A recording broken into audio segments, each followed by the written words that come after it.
नमस्कार दोस्तों, आप देख रहे हैं सरकारी जॉब भर्ती। और आज के जो टॉपिक में हम लोग देखने वाले हैं संपूर्ण सिलेबस। और ये सिलेबस किसका है? प्रयोगशाला परिचारक और भृत्य चौकीदार स्वीपर का है। देखो यहाँ पर सिलेबस बताने का मतलब क्या है, इस चीज़ को समझना। अभी जो है कुछ दिनों के बाद यानी कि 4 जून के बाद जो है आचार संहिता समाप्त होने वाला है। इसका मतलब छत्तीसगढ़ में कुछ ऐसे पोस्ट है जो कि पहले से लोगों ने भर लिया है फॉर्म, यानी कि उसका नोटिफिकेशन व्यापम की तरफ से निकल गया है। जैसे कि प्रयोगशाला परिचारक है ना, जो स्कूल शिक्षा विभाग के अंतर्गत है, ठीक है। और एक है पुलिस कांस्टेबल का है, एक है हॉस्टल वार्डन का है, जो छात्रावास अधीक्षक का है, वरगद्दा वाले, है ना। और जो है अलग अलग और कुछ पोस्ट खुला हुआ है, उन सभी का नोटिफिकेशन बहुत जल्द आने वाला है। इसका मतलब है कि हमको जो है तैयारी अब स्टार्ट कर देना है। अगर आप ये सोच रहे हो कि नोटिफिकेशन आएगा तब जाके तैयारी करोगे, तो फिर ये समझना कि आप बहुत ज़्यादा पीछे हो गए हो। मेरा मतलब यही है कि इसलिए मैं आपको सिलेबस के बारे में बता रहा हूँ पुनः। हालांकि ये सिलेबस को मैंने पहले भी बता दिया है, तो फिर आप जो है अभी से स्टार्ट करना प्रारंभ कर दो पढ़ाई का। इसीलिए सिलेबस को लाया हूँ मैं। और ये सिलेबस के माध्यम से 2 पार्ट है, एक तो प्रयोगशाला परिचारक का है और एक है भृत्य चौकीदार और स्वीपर का। 2 अलग अलग है और 2 अलग अलग सिलेबस है। साथ ही साथ कई लोग कमेंट करते कि सर इसमें गणित का है, रीजनिंग का है या अंग्रेजी का है, आएगा कि नहीं आएगा। अगर आएगा तो आप उसके बारे में वीडियो क्यों नहीं डालते हो? तो संपूर्ण यहाँ पर मैं आपको जानकारी देने वाला हूँ, ठीक है। तो फिर अगर आप हमारे चैनल पर नए हो तो चैनल पर सब्सक्राइब कर देना, वीडियो अच्छा लगे तो वीडियो को लाइक भी कर देना। और इसका अगर फ्री पीडीएफ यानी कि जो सिलेबस का फ्री में पीडीएफ चाहिए तो आपको टेलीग्राम चैनल ज्वाइन करना है। टेलीग्राम का लिंक मैंने अपने डिस्क्रिप्शन बॉक्स में दे दिया है, आप वहां पर जाके क्लिक करके सीधे तौर पे जाके ज्वाइन करना और डाउनलोड कर सकते हो, ठीक है। अब चलते यहाँ पर वीडियो की तरफ, देखते हैं यहाँ पर क्या है। सर्वप्रथम देखे थे पद का नाम और पदों की संख्या, क्योंकि यही तो सबसे ज्यादा है लोगों को जानना कि कितना पोस्ट खुला हुआ है। तो प्रयोगशाला परिचारक के अंतर्गत 430 पद खुला हुआ है, ठीक है। और एक चीज और कहना चाहता हूं, इसके लिए जो योग्यता क्या है, इसका योग्यता है 12वीं पास होना चाहिए। कोई भी सा संकाय हो, चाहे मतलब इसका संकाय ऐसे कुछ नहीं है, कोई भी सा संकाय चलना चाहिए, ठीक है। साथ ही साथ एक और है भृत्य चपरासी के लिए है, जो कि 210 पोस्ट है। चौकीदार है 210 पोस्ट है। स्वीपर है 30 पोस्ट है। और कुल मिलाकर देखा जाए तो फिर 880 पद यहाँ पर खुला हुआ है छत्तीसगढ़ में। ये जो है 2023 का है, लगभग अक्टूबर या नवंबर के महीने में खुला हुआ था, ठीक है।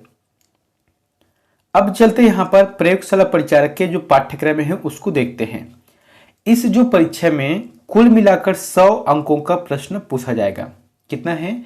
100 अंकों का 100 प्रश्न रहेगा, जिसके अंतर्गत 60 अंकों का केवल विज्ञान प्रश्न रहेगा, यानी कि सामान्य विज्ञान से ही प्रश्न रहेगा। अगर आपने जैसे कि 9वीं है 10वीं, लगभग सभी लोगों ने विज्ञान तो पढ़ा ही है ना, तो इसी में से आपको 60 अंकों का 60 प्रश्न पूछा जाएगा सामान्य विज्ञान के अंतर्गत। जैसे कि इसके अंतर्गत क्या क्या है, भौतिक विज्ञान को देखने को मिलेगा, रसायन देखने को मिलेगा, जंतु विज्ञान है, वनस्पति विज्ञान है। ये जो 4 पार्ट है ना, ये सभी सामान्य विज्ञान के अंतर्गत है। और यहाँ से आपको प्रश्न देखने को मिलेगा। कितना है? 60 अंकों का 60 प्रश्न, ठीक है। यहाँ पर समझ गए ना। उसके बाद जो प्रयोगशाला परिचारक के अंतर्गत 40 अंकों का 40 प्रश्न और रहेगा, जो कि सामान्य अध्ययन का है। इसका मतलब है कौन कौन से है? एक तो है भारत के भौतिक, सामाजिक और आर्थिक भूगोल के बारे में, यानी कि भारत का भूगोल हो गया। दूसरा है भारतीय राज्य और केंद्र शासित प्रदेश, यानी कि 28 राज्य है और प्लस 8 केंद्र शासित प्रदेश है, इसके बारे में है। उसके बाद है संविधान के भाग और अनुच्छेद। हमारे संविधान में मूल रूप से 22 भाग है, वर्तमान में भी 22 भाग है। मूल रूप से अनुच्छेद मतलब अनुसूचियां कितनी है? 8 है, वर्तमान में 12 है। और अनुच्छेदों की जो संख्या है वहां 395 है। छत्तीसगढ़ का इतिहास से स्वतंत्रता आंदोलन में इसका योगदान है। छत्तीसगढ़ का भूगोल नदी पर्वत पठार, यानी कि छत्तीसगढ़ में जितने भी मतलब हम कह सकते हैं भूगोल, पर्वत पठार कहाँ पर है, नदी कहाँ पर है, खदान कहाँ पर है, या जो खनिज पदार्थ है वो कहाँ पर है, वो सभी इसमें देखने को मिलेगा। उसके बाद है छत्तीसगढ़ का प्रशासनिक ढांचा एवं पंचायती राज, यानी कि अभी जो है छत्तीसगढ़ का जो प्रशासनिक ढांचा है, कौन मुख्यमंत्री है, इनके विभाग क्या है, इसके अंतर्गत क्या क्या हो सकता है, इस सभी चीज के बारे में इसमें दिया हुआ है। और इसी में क्या है, छत्तीसगढ़ में उद्योग, ऊर्जा, पानी और खनिज संसाधन, साथ ही साथ भारत एवं छत्तीसगढ़ का समसामयिक घटना यानी कि करंट अफेयर है। तो यहाँ पर हो गया क्या है, प्रयोगशाला परिचालक के लिए है। इसका मतलब है कि आपको 60 प्रश्नों का रहेगा, विज्ञान का रहेगा, और 40 प्रश्न रहेगा सामान्य ज्ञान का रहेगा। इसमें आपको हिंदी से संबंधित है, आपका अंग्रेजी है, आपका रीजनिंग है, आपका गणित से संबंधित प्रश्न नहीं पूछने वाला है। ठीक है, अब देखते हैं भृत्य, चौकीदार और स्वीपर के बारे में। तो भृत्य, चौकीदार और स्वीपर के बारे में इसमें सामान्य ज्ञान का 100 अंकों का 100 प्रश्न पूछा जाएगा, जिसमें से सभी पार्ट बटा हुआ है। इसमें गणित भी नहीं है, अंग्रेजी भी नहीं है, रीजनिंग भी नहीं है, कुछ भी नहीं है। ठीक है, सिर्फ सामान्य ज्ञान है, जिसके अंतर्गत भारत देश से संबंधित सामान्य ज्ञान है। आप लूसेंट का बुक को उठाकर देखना, उसमें जो सामान्य ज्ञान दिया हुआ है वो सभी इसी के अंतर्गत आ जाएगा। छत्तीसगढ़ का इतिहास है, स्वतंत्रता आंदोलन में योगदान है, मतलब किसका किसका योगदान है, क्या क्या घटना हुआ है, उस सभी चीज के बारे में जानकारी है।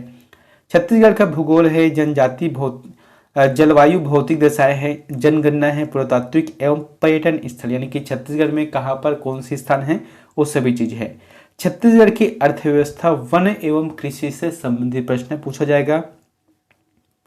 छत्तीसगढ़ का प्रशासनिक ढांचा स्थानीय शासन एवं पंचायती राज है। छत्तीसगढ़ में उद्योग, ऊर्जा, जल एवं खनिज संसाधन है। भारत एवं छत्तीसगढ़ का सामान्य ज्ञान है। तो यहाँ पर मैंने जो बताया है ना, ये सभी क्या है, भित्त, स्वीपर और चौकीदार के अंतर्गत 100 प्रश्नों का 100 अंक रहेगा। ये किसमें है, सामान्य ज्ञान का है। यानी कि इसका जो सिलेबस है बहुत ही इजी है। अगर देखा जाए तो फिर 9वीं और 10वीं लेवल का है। आप जो है ज़्यादा हाई लेवल का नहीं पढ़ना है, आपको सामान्य से रहेगा। साथ ही साथ एक चीज और करना चाहता हूँ कि जो प्रयोगशाला परिचालक की जो तैयारी कर रहे हैं शुरू से मेरे चैनल के माध्यम से, लगभग 40 से 45 वीडियो इसके लिए मैंने पहले से अपलोड कर दिया है, यानी कि पहले से आपको बता दिए हैं।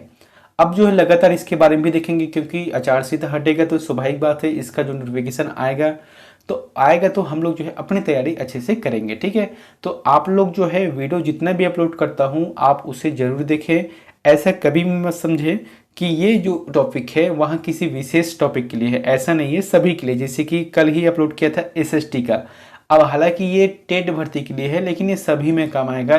आपके हॉस्टल वार्डन में भी काम आएगा, प्रयोगशाला परिचालक में भी काम आएगा, पुलिस कांस्टेबल में भी काम आएगा, तो सभी में काम आएगा। इसलिए आप जो है इस वीडियो को शुरू से लेकर अंतिम तक जरूर देखें। ठीक है, मिलते हैं नेक्स्ट वीडियो में एक नई जानकारी के साथ। Thank you.